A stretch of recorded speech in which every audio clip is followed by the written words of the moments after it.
Hi guys, welcome back to another exciting video. Today we're watching something from Ellie from Russia. This is like our first or second video from Russia. I'm so excited to watch this. We're going to be watching this lady who is going to giving us an apartment tour, a Russian apartment tour. Great Soviet buildings explained. This is going to be very informative. As someone who is never been to Russia, this is going to be like eye-opening, and I'm sure a lot of you guys would want to see this with me. Do well to like, share, subscribe. Let's quickly see this together. Привет! Welcome to my Russian apartment tour. For the last year, when I didn't travel, I stayed in Moscow, and today I will take you inside my humble housing named Khrushchevka. I will explain you the story behind grey Soviet blocks and why Russia is full of them, and I will show you how most of the Russians really live. But before we step inside, let's take a walk around my neighborhood.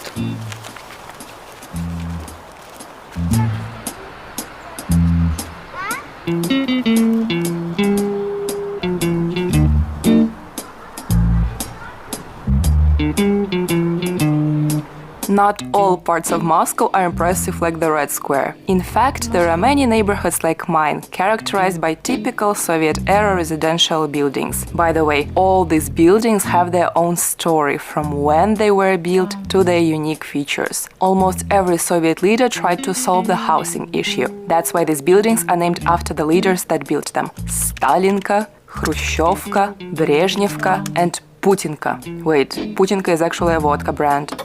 This is our courtyard, and around it you can see all types of these buildings. So, for example, this building.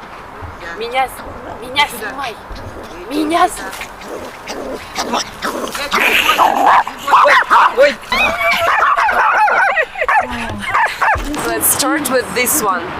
These buildings are known for their monumentality, luxury, architectural elements, design. They were primarily intended for the Soviet elites. Have you already guessed what Soviet leader built this one? Of course, this is Stalinka. Stalinkas were constructed from the late 1930s to the late 1950s. Under Stalin's rule, the country began to rapidly industrialize, and it was necessary to provide everyone moving to cities with housing. So, mass construction of Stalinkas began. Inside the building, there are spacious entrances and halls, 3 to 4 meter high ceilings, and spacious rooms. Stalinist buildings are still considered to be elite houses.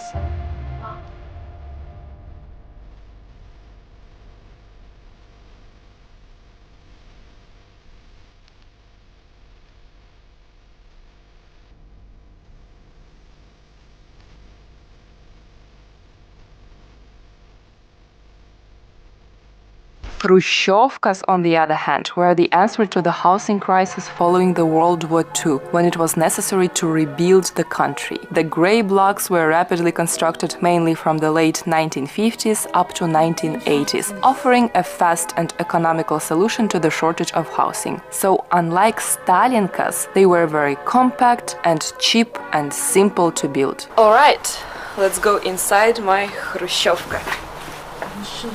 Wait. Are you subscribed to my channel? It's a very private space, so only people who are subscribed can come in. Now we are in подъезд. Подъезд is a Russian term that refers to the entrance of the house or the lobby. I live on the 4th floor. There is no elevator here, and that's why most of the Khrushchevkas have 5 floors. Because according to the Soviet standards, if the building has more than 5 floors, they have to build an elevator, and that would increase the cost of construction too much. Extra security. Добро пожаловать. This is my apartment that I rent from one Moscow babushka with my roommate Dasha. Hello! Long time no see. Dasha is a typical person from Siberia that came to Moscow to make some money and to find success. How is it going so far? It's going well. I'm really making money because difference of salary in Moscow and in Siberia is huge. I'm building a career, and I even found love here. Where do you like lifestyle more? In Irkutsk, Siberia, or Moscow? That's a hard question for me because like in Moscow you can find everything you want, but in Siberia there is my family, there are my friends, there are a nature that I love so much, Baikal Lake, and still like Moscow for me sounds like city for money, but Siberia is for my soul. Now let me show you around. This is a one-room apartment. We're in the living room. Typical sounds of the Soviet apartment. Of course, there is a cupboard showcasing the best of the tableware. It's a must-have in a Soviet apartment. And a small library consisting of very big books of the Russian classical literature. And this is a balcony. In Soviet Khrushchevkas like this, people usually put lots of stuff that they don't need on the balcony in the hope that they will use it someday in the future, and it's sometimes full of old furniture and lots of stuff. So it's not like, for example, somewhere in Italy when it's a nice balcony and people are drinking coffee. Also, it's quite chilly here for coffee. And welcome to the kitchen. Kitchens in Soviet Khrushchevkas are very small. Here is the space for cooking.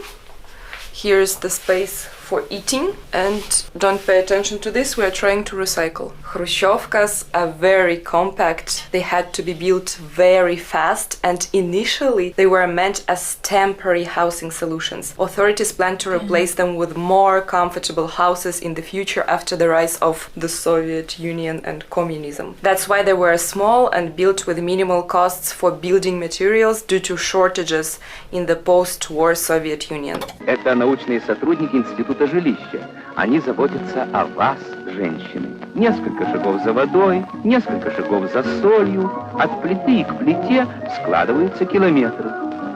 Для того, чтобы приготовить борщ, оказывается, надо пройти 500 шагов.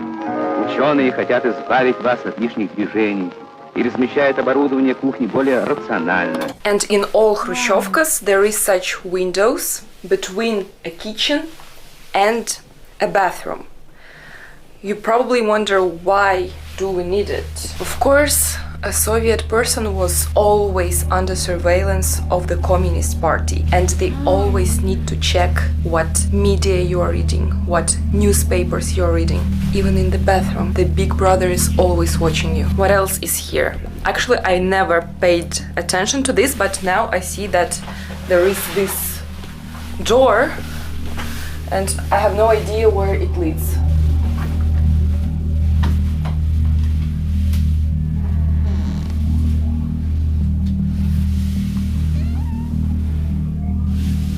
What I saw there is not information for everyone. As I said, Khrushchevkas are very compact, and basically the apartment tour is over.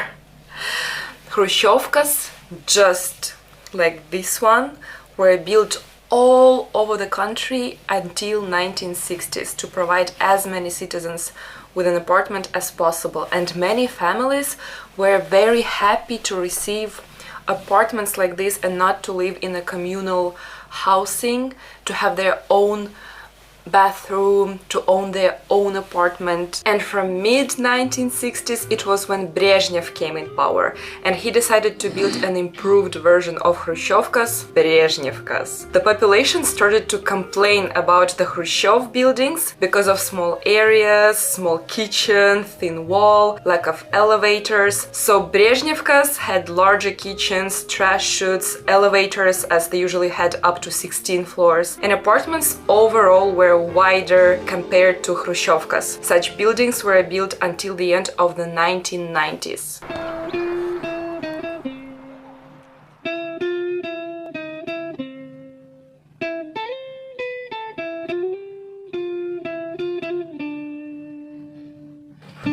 Wow, this is a very tall high-rise.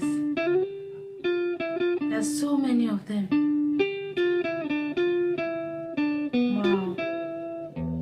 The new buildings that are built in Russia now usually look like the one behind me. Huge residential complexes with so many apartments inside of one building like this. Modern and spacious apartments, but actually I'm not sure I would like to buy an apartment in a building like this. It's just buildings like this remind me an ant house, and people there are so small, like ants. So many people in this huge building. I think I would have depression if I lived there and feel like in utopia or something, but I'm not sure. They have very modern apartments, and now I'm in a period of my life when I need to decide where I would like to own a property, but I still haven't decided if I want to settle in Moscow or some other city of Russia. There is lots of advantages of living in Moscow, but also disadvantages. So I'm still deciding where I'm gonna settle. So let's sum up all types of residential buildings in Russia. Stalinkas were constructed during the industrialization period. They are very monumental and have a beautiful architecture. Then Hrushchevkas were built to address the post-World War II housing crisis. So these buildings were only about functionality and minimalism. And then Brezhnevkas came, which are like an upgraded version of Hrushchevkas. And modern buildings reflect the demand for more comfortable living conditions. Some people might say that post-Soviet countries look depressing because of these gray, ugly panels, but these buildings provided homes for millions of people. This is not an example of beautiful architecture, of course, but in a country where housing shortages were once a reality, having a roof over your head was a luxury in itself. This was a small tour of my Hrushchevka and explanation of Russia's grey buildings. Share your opinion. Do you think these buildings look very depressing? And could you live in one of these buildings, like this Hrushchevka? As for me, yes, this is not perfect. It's a very small apartment, but right now I am very happy to live here in Moscow for this price. It's very cheap, with a nice roommate, and in this quiet and green area of the city, and this place gives me an opportunity to do all my hobbies, and I can reach places that I need by walking, which is a luxury for a big city like Moscow. Also, metro is just 10 minutes walk. I will not live here forever, of course, but for this particular period of my life, it's perfect. Every day that I'm here, I'm happy, honestly. Even though the capitalist, consumerist world keeps reminding every day that you need a bigger apartment, and when you have that bigger apartment, you need a more luxurious apartment, and only then you will be happy, but don't fall into this trap. That's it from me. Let me know if you already knew the information. No, I didn't already know the information given today. I feel like this was so useful, and I'm so grateful I watched this video from Ellie from Russia. I mean, these buildings, I would not call them depressing. I mean, I'll call them history in building forms. They are buildings that remind the country of so many things they've had to go through. Do you understand? Especially, take for example this building she's living in. It's comfortable, it looks small, it looks kind of old, but it is solid, it is strong. It's housed millions of people. It solved a major housing problem. Imagine a building that has stood since the 1920s, the 1930s, 1950s. Of course, you are not expecting that the buildings are still looking like sharp as ever.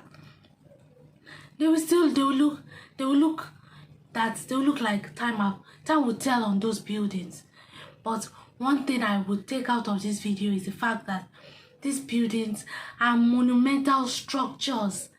They are structures that will remind generations to come the history of the country.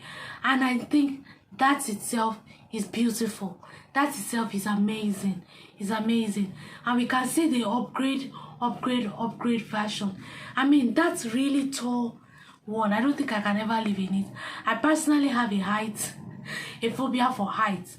I don't think I will want to live in such tall, in fact, building. I'm out of fear, yeah. but those structures they are definitely solid structures, like structures that have stood that long. They are solid structures. They're solid structures. They are solid structures. Anyway, I would love to know what you guys think about the Soviet buildings. What else about the Soviet buildings was not mentioned by Eli, I don't know. But which of those things would you love to let us know about the Soviet buildings, the great Soviet buildings? They are not all grey, but Soviet buildings and the story behind them. Please let us know in the comment section below. Don't forget to like, share, subscribe, turn on post notification bell, and I'll see you in my next video. Bye.